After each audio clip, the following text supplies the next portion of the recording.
ETF index mutual funds నేర్చుకుని stock మార్కెట్లో రాణించాలనుకుంటున్నారా? వెంటనే ఈ నెంబర్కి కాల్ చేయండి.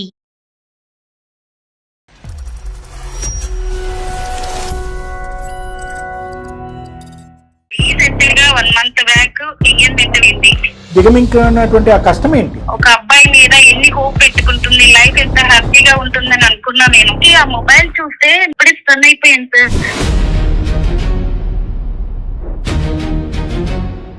కానీ తన మెసేజ్‌లు చూశాను, చాలా ఘోరంగా ఉన్నాయి సార్.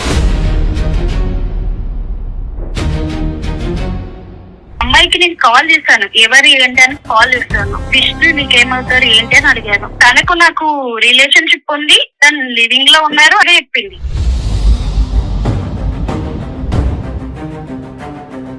ఇప్పుడు వాళ్ళిద్దరు ఇరువైపులో ఒప్పందమా? తనకి పెళ్లి అవుతే ఈ లివింగ్ కట్ అయిపోతుంది, ఇతనికి పెళ్లి అయినా కూడా లివింగ్ కట్ అయిపోద్ది. మ్యారేజ్ తర్వాత ఇట్లాంటి సంబంధాలు ఏం పెట్టుకోమేమో అని ఒక అగ్రిమెంట్ తీసుకున్నాము అని నాతో ఇప్పుడు అంటున్నారు.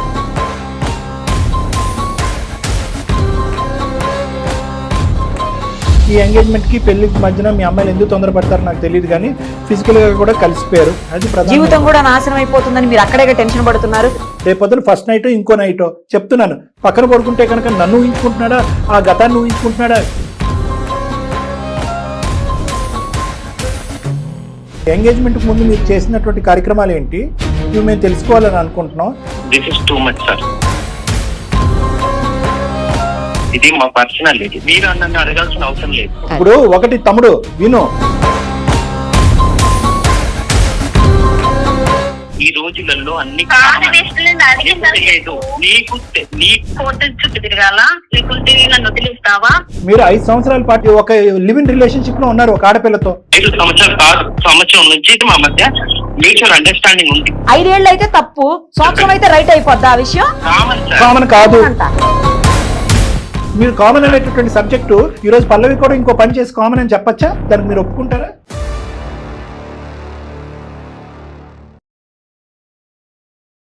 అందమైన జీవితం కార్యక్రమానికి స్వాగతం. ప్రస్తుతం మనతో పాటు ఉన్నారు ప్రముఖ సైకియాట్రిస్ట్ డాక్టర్ కళ్యాణ్ చక్రవర్తి గారు. నమస్తే అండి. మనం చూస్తున్నామండి, ప్రతి దాంట్లో కూడా ట్రస్ట్ లేకపోతే ఒక నమ్మకం అనేది ఏ రిలేషన్షిప్కైనా ఇంపార్టెంట్. కానీ ముఖ్యంగా అమ్మాయి అబ్బాయిల రిలేషన్షిప్కి వచ్చేసరికి కొంతవరకే ఉండాలి ఆ ట్రస్ట్ అనేది. అది మించి వెళ్ళింది అనుకోండి, జీవితాలే నాశనం అయిపోయే అవకాశం ఉంటుంది. సేమ్ అలాంటి ఇన్సిడెంట్ ఇప్పుడు మనం చూస్తున్నాము. పల్లవి అనే ఒక అమ్మాయి మెయిల్ చేసింది. Right madam. ఆ అమ్మాయి ఇప్పుడు ఒక దారుణమైనటువంటి సిచ్యుయేషన్ లో ఉంది. అవునా? ఒక్కసారి ఆ అమ్మాయితో మాట్లాడితే తప్పకుండా మన క్లారిటీ వచ్చేస్తుంది. 100% మాట్లాడదాం. తప్పకుండా.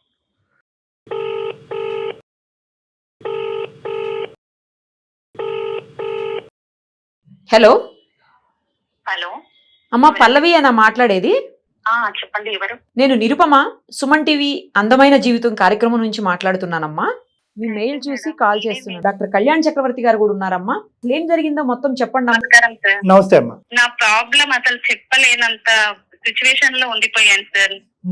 మా ఫ్రెండ్ సజెషన్ ఇచ్చారు, ఇలా మెయిల్ పెడితే ప్రాబ్లం సాల్వ్ చేస్తారు. అసలు నా పేరెంట్స్ కూడా నేను చెప్పుకోలేను ఇలాంటి సిచ్యువేషన్ లో ఉన్నాననేది. రైట్ అమ్మా. రీసెంట్ గా 1 మంత్ బ్యాక్ ఎంగేజ్మెంట్ అయింది. ఎంగేజ్మెంట్ అయింది. మాకు తెలిసిన అబ్బాయి, మా అమ్మ వాళ్ళకి చాలా తెలిసిన అతను. తను కూడా ఒక సాఫ్ట్వేర్ ఎంప్లాయ్, హైదరాబాద్ లోనే చేస్తా ఉంటారు. సాఫ్ట్వేర్ ట్రైనింగ్ కు అమీర్పేటలో జాయిన్ చేశారు తనే. కోర్స్ కంప్లీట్ అయిపోతే ఇద్దరం కలిసి హైదరాబాద్ లో జాబ్ కూడా చేస్తూ ఉండొచ్చు అన్న ఉద్దేశంతో నన్ను జాయిన్ చేశారు తనే, కేర్ తీసుకొని. అంత బాగుంది, అన్ని బాగానే ఉన్నాయి. కానీ ఒక అమ్మాయి ఎన్ని కలలు కంటుంది, ఒక అబ్బాయి మీద ఎన్ని హోప్ పెట్టుకుంటుంది, లైఫ్ ఎంత హ్యాపీగా ఉంటుందని అనుకున్నా నేను. ఏమైంది పల్లవి మరి చెప్పండి. తెలియని నిజాలు తెలిస్తే ఇప్పుడే ఎలా ఉంటుంది అనేది కావట్లేదు మేడం. పెళ్లికి ఇంకా ఎన్ని రోజులు ఉందమ్మా పల్లవి? ముహూర్తం పెట్టుకున్నామండి. పెట్టుకున్నారు. దిగమింగినటువంటి ఆ కష్టం ఏంటి? అమీర్పేటలో ఒక హాస్టల్లో ఉంటున్నా నేను. తన పేరు విష్ణు. అంటే 1 వీక్ మధ్యలో బయటికి అలా వెళ్లే వాళ్ళం. నెక్స్ట్ మ్యారేజ్ కాబట్టి తనతో ఎక్కువ చాలా మూవ్ అయిపోయాను అన్నమాట. అంటే చెప్పాలంటే ఫిజికల్ కూడా మూవ్ అయిపోయాను.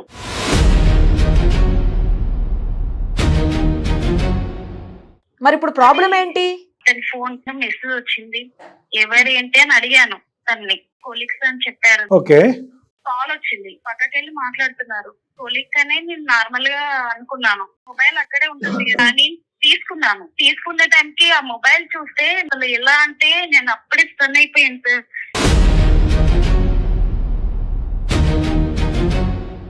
అంటే మేము మాట్లాడుకున్నాం మ్యారేజ్ ముందుగా ఎవరైనా ఉన్నారా నీకు ఇట్లా మాట్లాడుకున్నాం మేము ఫస్టే.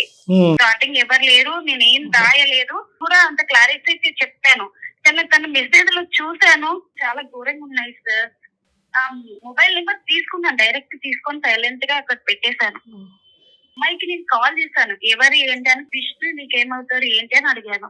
అంటే తను చెప్పింది ఇలా తనకు నాకు రిలేషన్షిప్ ఉంది, తను లివింగ్ లో ఉన్నారు అండ్ సంబంధం ఉంది అన్నట్టుగా చెప్పింది. ఓ అమ్మాయికి అబ్బాయికి రిలేషన్షిప్ ఉంది, లివింగ్ లో ఉన్నారంట. లివింగ్ లో. అదే ఎన్ని ఇయర్స్ అమ్మా, ఎన్ని ఇయర్స్ బట్టి? 5 years సార్. 5 years బట్టి లివింగ్ లో ఉన్నారా వాళ్ళు? ఓ ఉన్నారంట. అంటే ఎప్పటికీ పెళ్లి చేసుకోకూడదు అని అనుకున్నారా? ఇంకా ఏం చెప్పింది ఆ అమ్మాయి చెప్పండి. నేను అవన్నీ అడగలేదు సార్. పెట్టేశారు ఫోన్ అంతే, షాక్ లో ఉండి పెట్టేసినట్టు. అంతే. అన్నం ఉడికిందో లేదో ఒక మెతుకు చాలు. విష్ణుని డైరెక్ట్ అడిగాను, ఈమె నీకు ఏమవుతుంది, ఒకటే సమాధానం చెప్పు, నీకేమవుతుంది అని అడిగాను సార్. అడిగితే నా ఫ్రెండ్ అన్నాడు. నేను మొబైల్ లో స్క్రీన్ షాట్ తీసుకున్నాను మెసేజెస్ అన్ని. ఒక ఫ్రెండ్ ఇంత మెసేజెస్ చేస్తారా చెప్పు అని అన్నాను. అంటే అప్పుడు నిజం చెప్పాడు సార్. ఒప్పుకున్నాడా? ఒప్పుకున్నాడు. అప్పుడు తనకు నాకు సంబంధం ఉంది, మ్యారేజ్ తర్వాత మేము అవన్నీ డ్రాప్ చేసుకుంటామని ఒక ఒప్పందం కూడా చేసుకున్నాము. ఇప్పుడు వాళ్ళిద్దరు ఇరువైపులో ఒప్పందమా? తనకి పెళ్లి అవుతే ఈ లివింగ్ కట్ అయిపోతుంది, ఇతనికి పెళ్లి అయినా కూడా లివింగ్ కట్ అయిపోద్ది. అంతవరకు అయితే క్లారిటీగా ఉన్నారా ఇద్దరునా? కానీ ఇద్దరు అలా క్లారిటీ చెప్తున్నారు సార్. అసలు నేను ఏం నిర్ణయం తీసుకోవాలి, అసలు పెళ్లికి ముందే ఇంత ఇలా చేస్తుంటే పెళ్లి తర్వాత అమ్మాయి ఇతని మనసులో ఎక్కడా లేదా, తీసేసాడంట కంప్లీట్ గా. కాల్స్ అయితే నా ముంగటే మాట్లాడుతున్నారు. ఓపెన్ అయిపోయింది కాబట్టి తన ముందే మాట్లాడేస్తున్నాడు కాల్స్. మాట్లాడారు కదా ఎవరు అంటే కొలిక్ అని చెప్పారు కదా sir. Okay okay, colleague. Right right. So communication continue అవుతుంది. కంటిన్యూ అవుతుందని అనుకుంటున్నాను. మ్యారేజ్ తర్వాత ఇట్లాంటి సంబంధాలు ఏం పెట్టుకోమేమో అని ఒక అగ్రిమెంట్ తీసుకున్నాము అని నాతో ఇప్పుడు అంటున్నాడు. కూడా అడిగాను సార్. అగ్రిమెంట్ రాసుకున్నారా? అంటే లిఖితపూర్వకంగా రాసుకున్నారా లేదంటే చెప్పుకున్నారా? నాకు తెలీదు సార్, ఆ అగ్రిమెంట్ అనేది తెలీదు. జస్ట్ మెసేజ్ చూస్తే నేను ఇప్పుడు తనని అడిగితే ఆ నిజం ఏదో ఇప్పుడు చెప్తున్నాను. ఇప్పుడు నువ్వు అమ్మాయితో మాట్లాడినట్టు చెప్పకుండానే ఈ అమ్మాయి ఎవరండి అని అడిగారు మీరు. దానికి ముందే అమ్మాయి ఇతనికి చెప్పుంటదేమో, నీ కాబోయే భార్య నాకు ఫోన్ చేసి ఎంక్వైరీ చేసిందిరా బాబు జాగ్రత్తగా అని చెప్పుంటదేమో అమ్మాయి ఇతనికి. ఏమో సార్, అది నాకైతే తెలీదు. మెసేజెస్ లో అర్థమైపోతుంది కదా, ఇంకా అతను కూడా ఓపెన్ అయినట్టు. ఎలాగూ ఈ పెళ్లి తర్వాత రిలేషన్ కంటిన్యూ చేయాలని అనుకోవట్లేదు కదా. అంతే. విష్ణు చెప్పేటటువంటి సంజాయిషిని వినదలుచుకున్నారా? లేదు sir, my heart is broken, ఇప్పుడే వ్యక్తిత్వాన్ని నిరూపించుకోలేనటువంటి వ్యక్తి ఇతనితో పాటు ఒక 60-70 సంవత్సరాలు నేను ఎలా ప్రయాణం చేస్తాను, కంపు అవుతుంది నా జీవితం, ఎలా గుడ్ బై చెప్పాలని అడగటానికి చేశారు. మా పేరెంట్స్ తనని చాలా నమ్మేశారు అండ్ తను చాలా మంచివారు. సిస్టర్ కూడా ఉంది సార్. ఒకవేళ నేను చేసిన పని ఇలా ఉంది అని అంటే మా పరువు కూడా పోతుంది సార్. ఎందుకంటే ఈ అమ్మాయి ఆల్రెడీ రిలేషన్ లోకి వెళ్ళింది కదా. అవును మేడం. దాని వల్ల ఇది బయటపడిపోద్దేమో. ఇప్పుడు ఆ విషయం బయటపడితే ఈ విషయం కూడా బయటపడిపోద్ది కదా ఇప్పుడు తల్లిదండ్రుల దగ్గర. సో ఇప్పుడు ఉన్న పరిస్థితుల్లో పల్లవి 3-4 సమస్యలు. 1 ఎంగేజ్మెంట్ అయిపోయింది, 2 ఇంకో 4 రోజుల్లో పెళ్లి ఉంది, 3 ఈ ఎంగేజ్మెంట్ కి పెళ్లికి మధ్యన మీ అమ్మాయిలు ఎందుకు తొందరపడతారో నాకు తెలియదు కానీ ఫిజికల్ గా కూడా కలిసిపోయారు. నేను అదే అన్నాను సార్, ట్రస్ట్ చాలా ఇంపార్టెంట్. కానీ కొన్ని విషయాల్లో ఎక్కువ ట్రస్ట్ చేయడం కూడా ఇబ్బంది పడుతుంది. చూడండి, లైఫ్ స్పాయిల్ అయిపోయే పరిస్థితి. అంతే మేడం. అది 3. 4వది ఏంటంటే కనుక అన్నిటికంటే ముఖ్యము, last but not the least ఏంటంటే కనుక ఈ మనిషి ఇంతకు ముందు లివింగ్ రిలేషన్షిప్ లో ఉన్నాడు. అది మోసం. ఎందుకంటే కనుక అది ఈ రిలేషన్షిప్ లో ఉన్నాడా, ఇదే ఒకటేనా, దానికి ముందు ఇంకెన్ని ఉన్నాయి మనకు తెలియదు. ఇది దొరికింది కాబట్టి దొరికితే దొంగ, దొరకపోతే దొర. అది నువ్వు ప్రత్యేకంగా అడిగావు, నీకెవరైనా ఉన్నారంటే నో అన్నాడు, నీకెవరన్నా నో అన్నారు. ఈ రోజు ఆ అమ్మాయి కాన్వర్సేషన్ నువ్వు చూడకపోతే అమ్మాయి నువ్వు ఫోన్ చేసి ఉండేదానో కాదు, సాఫీగా ఎప్పటికీ తెలిసేది కాదు. వాళ్ళు కొలీగ్స్ కింద అలా మాట్లాడుకుంటూనే ఉండేవారు. సో ఇక్కడ 4 ముఖ్యమైనటువంటి అంశాలు ఉన్నాయి. 4వది చాలా ఇంపార్టెంట్. 5వది ఏంటంటే కనుక ఇప్పుడు ఎంగేజ్మెంట్ పెటాకులు చేసుకుంటే కనుక కాబోయే పెళ్లి కావాల్సినటువంటి సిస్టర్ ఏమవుతుంది, ఈ వ్యక్తి మీద నమ్మకం పెట్టుకుని ముందుకు ప్రయాణం చేసేటటువంటి తల్లిదండ్రుల యొక్క మానసిక పరిస్థితి ఏంటని మీరు ఇబ్బంది పడుతున్నారు. ఇలాగ 5 సమస్యలు ఉన్నాయి మీకు. రైట్. ఇవేమీ లేవు. నీకు ఒక సిస్టర్ లేదు అనుకుందాం, మీ పేరెంట్స్ అమ్మ నీ ఇష్టం అమ్మ, నీ జీవితం కంటే ఎవరికి కావాలి, చెల్లి పెళ్ళి ఏంటి, ఇదేంటి అదేంటి, నీకు నమ్మకం ఉన్న చోటే నువ్వు నమ్మిన మనిషిని వాటితో జర్నీ చేయాలి. సరే శారీరకంగా కలిశారు, అదొక మోసము. ఈ విధంగా మాట్లాడుకుంటూ వచ్చి ఇక్కడతో ఈ స్టోరీ కట్ చేసి రేపటి నుంచి ఈ మనిషితో ప్రయాణం చేయడానికి అందరూ అంగీకరిస్తే కనుక, నీ ఇష్టం అని అంటే కనుక, అటువంటి వాతావరణంలో ఈ మనిషితో జర్నీ చేయడానికి మీ మనస్సాక్షి ఒప్పుకుంటుందా ఒప్పుకోదా? ఇప్పుడే ఇలా మాట్లాడితే నెక్స్ట్ నేను మ్యారేజ్ తర్వాత ఇది కంటిన్యూ అవ్వదు అనేది నమ్మకం లేదు కదా సార్ నాకు. Yeah. ఖచ్చితంగా కంటిన్యూ అవుతుందేమో అని. So very first step are the very first pillar of any marriage correct. Is trust. నమ్మకం బ్రీచ్ అయింది ఇక్కడ. సో కాబట్టి ఏంటంటే ఇతరత్ర ఫ్యాక్టర్స్, ఎంగేజ్మెంట్ అయిపోయింది, పెళ్లి కార్డులు వేసేసాము, జాతకాలు కలిసిపోయినాయి, సిస్టర్ పెళ్లికి ఉంది, ఇన్ఫ్యాక్ట్ శారీరకంగా కలిసాము, ఈ ఫ్యాక్టర్స్ అన్నీ కూడా చాలా వరకు తీసి పక్కన పెట్టాలి అనేది నా అభిప్రాయం. ఎందుకంటే ఇవన్నీ తాత్కాలికమైనటువంటి ఫ్యాక్టర్స్. ఓకే. ఒక ఆడపిల్లకి తన క్యారెక్టర్ అనేది చాలా ఇంపార్టెంట్. ఇక్కడ అన్నింటికంటే ఏదైనా బాధాకరమైన అంశం ఉందంటే అదే. సరే, ఇటువంటి వ్యక్తి, నమ్మకం లేనటువంటి వ్యక్తి, అప్పుడు ఒక రిలేషన్షిప్, దానికి ముందు ఇంకో రిలేషన్షిప్ ఉందో లేదో మనకు తెలియదు, ఫ్యూచర్లో కూడా అదే రిలేషన్షిప్స్ కంటిన్యూ అవుతానేటువంటి పరిస్థితిలో ఈరోజు నువ్వు తీసుకునేటటువంటి నిర్ణయం అదర్ ఫ్యాక్టర్స్ మీద కంటే నీ మనస్సాక్షి ఫ్యాక్టర్ మీద తీసుకోవాల్సినటువంటి అవసరం చాలా ఉందమ్మా. అది కూడా మనం అతనితో ఒకప్పుడు నువ్వు మాట్లాడమంటే మాట్లాడి ఆ మహానుభావుడి యొక్క వర్జన్ ఏంటనేది ఒకసారి విని ఆ తర్వాత ఒక నిర్ణయం తీసుకుంటే బెటర్ అని నాకు అనిపిస్తుంది. Okay sir. ఇప్పుడు నీకంటే ఎలా అయితే ఎంగేజ్మెంట్ అయిందో ఆ విధంగా అతనికి భయం ఉంటుంది. నెంబర్ 2, ఏ కారణం చేతి పెటాకులు అయింది అంటే కనుక అతనికి ఎవ్రీథింగ్ విల్ బికమ్ పబ్లిక్, పరువు తీసి గుంటలో వేసినట్టు అవుతుంది. అతను ఇంటిల్లో పది అందరూ అతని నెత్తిమే మొట్టుకెళ్ళి మొడతారు. ఒక కల్ప్రిట్ కింద సమాజం అంతా చూస్తుంది. జీవితకాలంలో మళ్ళీ పెళ్లి అవుతుందో లేదో తెలీదు. ఎందుకంటే ఆ అమ్మాయి అయితే కనుక ఇతను చేసుకోను అని చెప్పి అగ్రిమెంట్ రాసేసింది. సో ఇతను ఏంటంటే బ్రహ్మచారిగా ఇలా పూజ చేసుకుంటూ అలా కూర్చోవాలి తపస్సు చేసుకుంటూ. ఈ పరిస్థితిలో ఉంటాడు కాబట్టి అతన్ని ఫస్ట్ అతని నోట్లోంచి వచ్చే డైలాగ్ అతనితో మాట్లాడకముందు నేను ఏం చెప్తాను, మనసా వాచా కర్మ నేను మారిపోయాను సార్, అదేం లేదు సార్, ఆ అమ్మాయి అక్కడే, ఈ అమ్మాయి తప్ప నేను ఎవరితోనే బతకలేను సార్, దయచేసి పెళ్లి చేయండి సార్ అంటాడు. అదే జరుగుతుంది. మరి నువ్వు రెడీయా? అంటే నా భయం ఏంటంటే నేను విలేజ్ లో పెరిగి ఇక్కడికి వచ్చాను సార్. అంటే మా ఫ్రెండ్ లైఫ్ లో ఇలాంటి సిచ్యువేషన్ జరిగింది సార్. తను కూడా ఇలాగే ఒక అబ్బాయి తనను మోసం చేసి ఇలాంటి సిచ్యువేషన్ లో ఎదురైంది కాబట్టి నా లైఫ్ కూడా అలాగే అవుతుందని చాలా భయం వేస్తుంది. మరి పల్లవి, ఒక మాట అంటాను, మీ ఫ్రెండ్ గురించి మీకు తెలుసు, ఆమె అలా జీవితం నాశనం చేసుకుంది. అలాంటప్పుడు పెళ్లి కాకుండానే ఎందుకు అంత తొందరపడ్డం? దానివల్లగా ఇప్పుడు మీరు ఇంత బాధపడుతున్నారు, జీవితం కూడా నాశనం అయిపోతుందని మీరు అక్కడే టెన్షన్ పడుతున్నారు. లేదు అంటే ఒక్క నిమిషంలో అతనితో రిలేషన్ కట్ చేసుకునేవాళ్ళు, అవునా కాదా? ఎంగేజ్మెంట్ అయింది కదా మేడం, మ్యారేజ్ చేసుకుంటానని ఒక నమ్మకంతో ఉన్నాను కాబట్టి మూవ్ అయిపోయాను నేను. సరే, చేతులు కాలేక ఆకులు పట్టుకోవటం అనేది చేయలేం. కానీ పబ్లిక్ లో ఈ పొజిషన్ లో ఉండేటటువంటి ఆడపిల్లలందరికీ ఒక మెసేజ్ ఇస్తున్నారు ఆవిడ. ఎందుకంటే till the last minute marriage అయిపోయి ఒక కమిట్మెంట్, ఒక పర్మనెంట్ బాండ్ ఏర్పడేంత వరకు దయచేసి శారీరకంగా కాంప్రమైజ్ అవ్వకండి. నమ్మడానికి లేదు, అంతే, నమ్మటానికి లేదు మేడం. రెండోది ఏంటంటే మేడం, ఈ రోజు ఈ అబ్బాయి యొక్క విశ్లేషణ ఈ అమ్మాయి ఎన్ని రోజులు చేసింది మేడం చెప్తున్నాను. ఒక కోర్స్ ఫీజు కట్టాడు, దగ్గరుండి చదివిస్తున్నాడు, మంచిగా అనిపించాడు, అంతే అంతే కమిట్. పేరెంట్స్ చెప్తే ఈ గొడవ చేసేస్తారు, అందుకే ఈ ప్రాబ్లమ్ ని మీరు పరిష్కారం చేస్తారని మాట్లాడుతున్నాను. కరెక్టే పల్లవి, నేను అనేది ఏంటంటే పేరెంట్స్ కి చెప్దామా, ఎప్పుడు చెప్దాము, ఎలా చెప్దాము, ఇవన్నీ తర్వాత మాట్లాడుకుందాం. ఇందాక నేను నీ కోర్టులో ఒక బంతి శ్రేణి, నేను మనస్సాక్షి, నమ్మకం వర్సెస్ మిగతా ఫ్యాక్టర్స్. పేరెంట్స్ ఏమనుకుంటారు, మా నాన్న ఆరోగ్యం ఏంటి, మా చెల్లి పరిస్థితి ఏంటి, శారీరకంగా నేను కలిసిపోయాను కదా, ఇది ఏమనుకుంటుంది సమాజం, ఇవన్నీ కూడా అదర్ ఫ్యాక్టర్స్. ఫస్ట్ నేను ఎప్పుడు కూడా ప్రయారిటీ ఇచ్చేది ఏంటంటే నమ్మకం, మనస్సాక్షి. ఒక ఓపెనింగ్ స్టేట్మెంట్ ఈ రోజు మొదలు పెట్టావు ఏంటంటే జీవితాంతం మోసం చేయడం అనేటటువంటి గ్యారంటీ అనే ఆలోచనతో ఏ విధంగా అమ్మా తన పక్కన నువ్వు పెళ్లిపేటలు కూర్చొని తలోంచి ముడుముళ్ళు వేయించుకుంటావు? ఎప్పుడు కూడా నీ గుండె లబ్ డబ్ అని ఉండదా? రేపొద్దున ఫస్ట్ నైట్ ఇంకో నైట్ చెప్తున్నాను, పక్కన పడుకుంటే కనుక నన్ను ఊహించుకుంటున్నాడా, ఆ గతాన్ని ఊహించుకుంటున్నాడా చెప్తున్నాను. నేను మాట్లాడే మాటలు కరెక్ట్ కాదో నాకు తెలియదు, కానీ ఈ విధంగా డబుల్ స్టాండర్డ్స్తోని, డబుల్ మైండెడ్నెస్ రెండు పడవల్లో కాలేసేటటువంటి వ్యక్తికి కేవలం నేనే అతని మనసులో ఉన్న ఐఎమ్ ఈజ్ బెటర్ ఆఫ్ అనుకుంటూ ఎంతకాలం ప్రయాణం చేయగలం? ఏం చేస్తే కనుక అతను అంటావు లేదు నిజంగా మారాడు అనుకుందాం, మనస్ఫూర్తిగా మనసవాచ కర్మ మారాడని అనుకుందాం. నీకంటూ ఒక బీజం పడింది కదా, ఒక అనుమానం.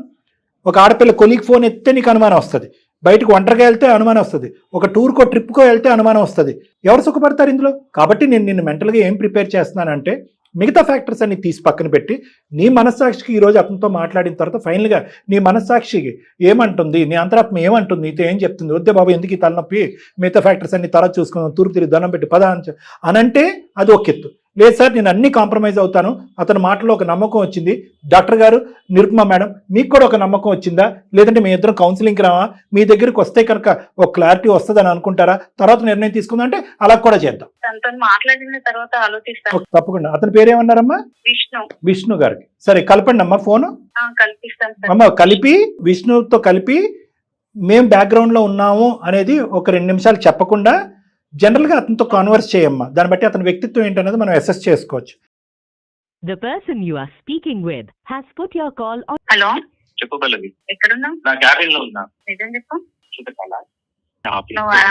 వర్కులు నువ్వు అట్లనే చెప్తున్నావు విష్ణు. ఏంటి ప్రాబ్లం నుంచి నాకు అర్థం కాదు. ఇప్పుడు నేను అందమైన జీవితంకి మెయిల్ పెట్టాను, లైన్ లో కూడా ఉన్నారు. ఇచ్చా నీకు?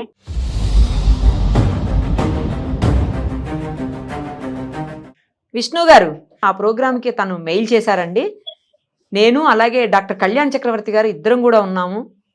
మీ గురించి అంతా కూడా తను చెప్పింది మాకు ఆల్రెడీ. మేడం తనకి ఏం తెలియదు మేడం. మీకు చాలా తెలుసు. ఒక నిమిషం, పిచ్చా నీకని ఆవిడ అన్నారు సార్. ఒక 2 minutes మాకు టైం ఇస్తారా అండి? మాట్లాడండి సార్. ఒక అమ్మాయి జీవితం సందిగ్ధంలో ఉంది. ఆ అమ్మాయి నువ్వు ఎక్కడున్నావు, ఏం చేస్తున్నావు అంటే కనుక నీకు పిచ్చి అని అంటారు మీరు. అందమైన జీవితం ప్రోగ్రామ్ని కనెక్ట్ చేసి ఒక సలహా సూచన తీసుకుందాం అనుకుంటే పిచ్చి అంటారు మీరు. నువ్వు నమ్మవా అని అంటారు. ఎంగేజ్మెంట్కి ముందు మీరు చేసినటువంటి కార్యక్రమాలు ఏంటి, ఇవి మేము తెలుసుకోవాలని అనుకుంటున్నాం. ఇది ఒక అమ్మాయి జీవితానికే కాదు, మొత్తం కుటుంబానికి, ఆ అమ్మాయి భవిష్యత్తుకు సంబంధించినటువంటి చాలా ముఖ్యమైనటువంటి కీలకమైనటువంటి మలుపు ఇది. వెళ్ళాలా వద్దా అని ఆలోచించుకుంటుంది. మేము వెళ్ళమని అమ్మాయిని బలంతం పెట్టట్లేదు. నీ మనస్సాక్షి ఏం చెప్తే అది చెయ్యమ్మని అంటుంది. ఆ మనస్సాక్షికి మీరు ఏ నమ్మకాన్ని ఇస్తారు? మీ గతం ఏంటి, ప్రస్తుతం మీకు ఆ అమ్మాయితో ఉన్న రిలేషన్షిప్ ఏంటి, మీ సో కాల్డ్ ఎవరైతే ఆవిడ? This is too much sir. ఇది మా పర్సనల్. ఇది మీరు నన్ను అడగాల్సిన అవసరం లేదు సార్. ఒకటి మీకు చెప్పాల్సిన అవసరం నాకు లేదు. Right, beautiful. నాకు చెప్పు విష్ణు. అది ఇప్పుడు ఒకటి తమ్ముడు విను, పర్సనల్ అనేది ఎప్పుడో పరిధిలో దాటిపోయింది. ఇప్పుడు ఆ అమ్మాయికి నీకు ఎంగేజ్మెంట్ తప్ప మ్యారేజ్ అవ్వలేదు. ఇది నా భార్యాభర్తలకు సంబంధించిన అంశం అని మీరు చెప్పడానికి కూడా లేదు. ఎందుకంటే మీరు పరిధులు దాటారు. ఆ అమ్మాయి ముందస్తునే మిమ్మల్ని అడిగింది, ఒరే బాబు నీ జీవితంలో ఏమన్నా ఉందంటే అటువంటిది ఏమీ లేదని ప్రామిస్ చేశారు. జీవితం కంటిన్యూ చేశారు. కొలిక్ అనుకుంటూ ఒక అమ్మాయితో మాట్లాడారు. లక్కీగా ఈ అమ్మాయికి ఒక చాట్ మెసేజ్ స్క్రీన్ షాట్ తీసి దొరకడంతో గుట్టు రట్టయింది. ఈ అమ్మాయితో మాట్లాడింది. కేవలం అందులో చిన్న కొసమేరపు ఏదన్నా ఉంది అంటే కనుక అప్పుడున్న లివింగ్ రిలేషన్షిప్ ఇప్పుడు లేదు అని మేము అగ్రిమెంట్కి వచ్చామని చెప్పి ఆ అమ్మాయి చెప్పింది. ఆ అమ్మాయి మాట మేము ఎందుకు నమ్మాలి? అప్పుడున్న లివింగ్ రిలేషన్షిప్ మీ పెళ్ళైన తర్వాత కంటిన్యూ అవుతుందేమని ఆ అమ్మాయి వణికిపోతుంది కింద నుంచి పైకి. ప్లస్ గతాన్ని కప్పేశారు, ప్రస్తుతాన్ని కంటిన్యూ చేశారు. పెళ్ళైనంత వరకు ఆగచ్చుగా శారీరకపరమైనటువంటి ఆ సుఖం గురించి ఎందుకు ఆగలేకపోయారు మీరు? ఆ అమ్మాయికి అబద్ధాలు చెప్పారు. ఇదే నిజాలు చెప్పుంటే కనుక ఆ అమ్మాయి మీకు 1 ఇంచు 10 కిలోమీటర్ల దూరంలో ఉండేది. మీకు ఉన్న విషయం మొత్తం క్లియర్ గా చెప్పాను. ఎప్పుడు చెప్పావు? నాకు అడిగినాక చెప్పావు. ఎవరితోనైనా సంబంధం ఉందా అని అడిగాను కూడా. నువ్వేమని చెప్పావు? నాకు లేదు అని చెప్పావు. నాకు మళ్ళీ ఇది మా నేను personal ఎప్పుడు అడిగాక నువ్వు నాకు ఇప్పుడు చెప్పావు. తను నా best friend. Best friends close ఉంటారా? ఉంటారు. ఈ రోజులలో అన్ని కాదు విష్ణు, నేను అడిగింది తెలియదు. నీకు తెలియదు. దాని మీద కూడా ఒక కోర్స్ చేయించి అమీర్పేటలో. పెళ్లి ఇంకా 1 నెల కూడా లేదు, అప్పుడే నువ్వు అనుమానించడం ఇవన్నీ చేస్తే విష్ణు, పెళ్లి కాకముందే ఇలా ఉంటే మరి పెళ్ళైన తర్వాత మరి నేనేంటి, నా పరిస్థితి ఏంటి? కోర్టు చుట్టూ తిరగాల, లేకుంటే నన్ను వదిలేస్తావా? అట్లా నేనే అయిపోతా. అది సమాధానం చెప్పు విష్ణు. అసలు నేను ఒకటే చెప్తున్నాను, ఈ రోజు ఆ అమ్మాయి ఒంటరి పోరాటం చెప్తుంది. ఇదే ఇంకో విధంగా ఇంకో పంచాయతీ పెట్టి అటు తల్లిదండ్రులు ఇటు తల్లిదండ్రులు కూర్చోపెట్టి అందమైన జీవితాన్ని ఇన్వాల్వ్ చేయకుండా కూడా ఆ అమ్మాయి లెక్క తేల్చుకునేది. దయచేసి ఆ అమ్మాయి ఒక బాధను మీరు అర్థం చేసుకోండి. ప్రాక్టికల్ గా ఒక కాన్ఫిడెన్షియల్ సిచ్యువేషన్ లో మనం ఇక్కడ మాట్లాడుకుంటున్నాం. ఇది మీకు బంగారమైనటువంటి అవకాశం మిమ్మల్ని మీరు నిరూపించుకోవడానికి. కేవలం ఫ్రెండ్షిప్ ఏంటండి గడుగుడ్డు. మీరు 5 సంవత్సరాల పాటు ఒక లివింగ్ రిలేషన్షిప్ లో ఉన్నారు ఒక ఆడపిల్లతో. 5 సంవత్సరాలు కాదు, సంవత్సరం నుంచి నుంచి మా మధ్య మ్యూచువల్ అండర్స్టాండింగ్ ఉంది. సరే, సంవత్సరం అయినా కూడా మీరు ఎంగేజ్మెంట్ అయింది 1 month బ్యాకే కదా. 5 ఏళ్ళు అయితే తప్పు, సంవత్సరం అయితే రైట్ అయిపోద్దా ఆ విషయం?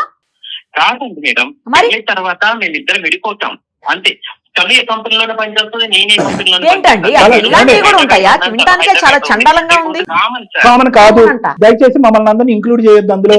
అది కామన్ కానే కాదు, ఎక్కడ కామన్ అబ్నార్మల్. ఇది అబ్నార్మల్. ఎలా కామన్ అండి? ఎలా కామన్? ఒకటి నేను చెప్తున్నాను, ఇప్పుడు కామన్ అని చెప్పి నెక్స్ట్ ఇంకో అమ్మాయిని పెళ్లి చేసుకుని ఉంటే అది కూడా కామన్ అంటావా? ఏమో మేబీ అలాగే అనిపిస్తుంది నాకైతే. ఏ విధంగా ఈ కట్టుకుపోయే 4 రోజుల్లో కట్టుకుపోయేటటువంటి ఈ అమ్మాయితో నువ్వు మొదలు పెట్టే ప్రయాణం is different from the girl with whom you lived for 1 year 10 years నాకు అనవసరం. ఒక 1 year పాటు ప్రయాణం చేసినటువంటి ఆ అమ్మాయితో పాటు ప్రయాణం చేసేసి ఎప్పుడైతే పెళ్ళిళ్ళు కుదురుతాయో మన ఇద్దరం బాయ్ బాయ్ చెప్పేసుకుందాం అనేటటువంటి ఆ ప్రయాణానికి 3 ముళ్ళు వేసి చేసేటటువంటి ఈ ప్రయాణానికి ఏంటి డిఫరెన్స్? మీ లెక్క ప్రకారం 3 బిల్లు తర్వాత కూడా కంటిన్యూ అవ్వచ్చు కదా ఈ సో కాల్డ్ ఫ్రెండ్షిప్లు, లివింగ్ రిలేషన్షిప్లు. పెళ్ళైన తర్వాత మేమిద్దరం డివైడ్ అయిపోతాం అంతే. ఎవరు డివైడ్ అయిపోతారు? మీరు డివైడ్ అయిపోయినట్టున్నారు.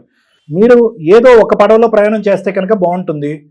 మీ గతాన్ని మీరు తీవ్రంగా ఖండించి సార్ నేను అలా చేయకుండా ఉండవలసింది, లేదంటే చేసినా కూడా అమ్మాయికి చెప్పు ఉండవలసింది అనే విధంగా మీరు అన్నా అప్రోచ్ అయ్యండి. పెళ్లికి నాకు ఉండేటటువంటి విలువ వాల్యూ ఇదండి, పెళ్లికి నేను ఇచ్చేటటువంటి ఇంపార్టెన్స్ అండి, అది గత జీవితం అండి, తెలుసో తెలియకో కంటిన్యూ అయింది, అది అక్కడ ఎండ్ అయింది.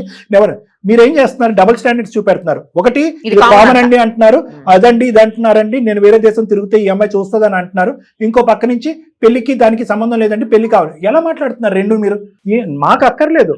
నువ్వు చేసుకోబోయేటటువంటి నీ భార్యకి ఏం నమ్మకం చూపెడుతున్నావు ఈ డిస్కషన్ ద్వారా? మీరు what trust are you giving? మీరు కామన్ అనేటటువంటి సబ్జెక్టు ఈరోజు పల్లవి కూడా ఇంకో పని చేసి కామన్ అని చెప్పచ్చా? దానికి మీరు ఒప్పుకుంటారా?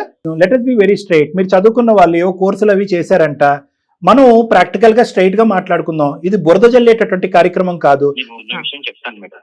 1 month బిఫోరే మేమిద్దరము డిసైడ్ అయిపోయాం, నేను నా గర్ల్ ఫ్రెండ్ సోను. నిజానికి ఇది ఎవరికి తెలిసేది కాదు, ఇది బయటకు వచ్చేది కూడా కాదు. మేమిద్దరము మ్యూచువల్ అండర్స్టాండింగ్ తో ఇప్పుడు డివైడ్ అయిపోయాం కూడా.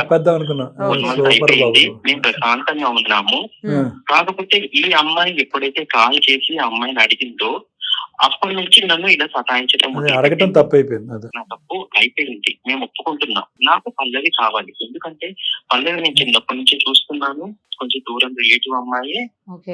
ఇక ముందు సంసారం మొత్తం పల్లవితోనే నేను గడపాలి. అదే తమ్ముడు, నువ్వు ఎంగేజ్మెంట్ తర్వాత ఎటువంటి నమ్మకాన్ని ఇచ్చావు?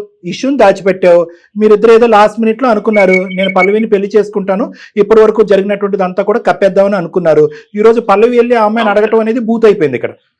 ఇప్పుడు నేను అనేది ఏంటంటే, నువ్వు ఇప్పుడు మేం కాదు ఇక్కడ మాట్లాడేది, అమ్మ పల్లవి మంచిడేనమ్మా, దేవుళ్ళు అంటాడమ్మా, ఏదో ఎక్కడో పేడ తొక్కాడు ఇప్పుడు కడుక్కుంటాడంటే అని మేము చెప్పలేము ఆ అమ్మాయికి. నువ్వు ఇవ్వాలి ఆ నమ్మకాన్ని. ఒక పక్క నుంచి నువ్వు సమర్థించుకుంటావు. నువ్వు వెళ్తే కనుక 1 way ట్రాఫిక్. ఆ అమ్మాయికి నమ్మకం కలిగించు, ఇటువంటి తప్పు జరగదు మళ్ళీ జీవితంలో, ఆ అమ్మాయితో ఎటువంటి కమ్యూనికేషన్ ఉండదు, ఏ విధంగా మీ ప్రయాణం కొనసాగింది, ఎందుకు మీరు కలవాలి అనుకున్నారు, ఎందుకు లివింగ్ రిలేషన్షిప్ లో ఉన్నారు, ఇప్పుడు ఎందుకు విడిపోవాలని అనుకుంటున్నారు. మరి ఒక సంబంధం ఏర్పడిన తర్వాత ఒక 365 days 5 years ఒక బాండ్ ఏర్పడిన తర్వాత రాత్రి అది ఎలా తెంచేస్తారు? రేపొద్దున ఏదైనా పల్లవితో జరగలేనటువంటి ఒక డిస్టర్బెన్స్ వస్తే నువ్వు ఉంటావో ఊడుతావు అన్నది ఆ అమ్మాయికి నమ్మకం ఏంటి? ఎందుకంటే అంత జిగిరి దోస్తే మీ ఇద్దరు ఏమీ లేనట్టు చిటికేస్తే మంత్రంలాగా ఇలా విడిపోయి ఎవరికి వాళ్ళ ఎంగేజ్మెంట్లు, ఆ అమ్మాయి సోను ఎంగేజ్మెంట్ మ్యారేజ్, నీ ఎంగేజ్మెంట్ మ్యారేజ్ చేసుకుంటున్నారు. రేపొద్దున పొరపాటుని ఇంకా బిక్కుమంటూ భయంగా ఉండాలా పల్లవి జీవితాంతో నీతో? వీటన్నిటికి ఒక సమాధానం చెప్పాలి నువ్వు. ఏదో ఈ కాల్లో అయిపోయేటటువంటిది కాదు ఇది. ఎందుకంటే జీవితాలకు సంబంధించినటువంటి అంశం.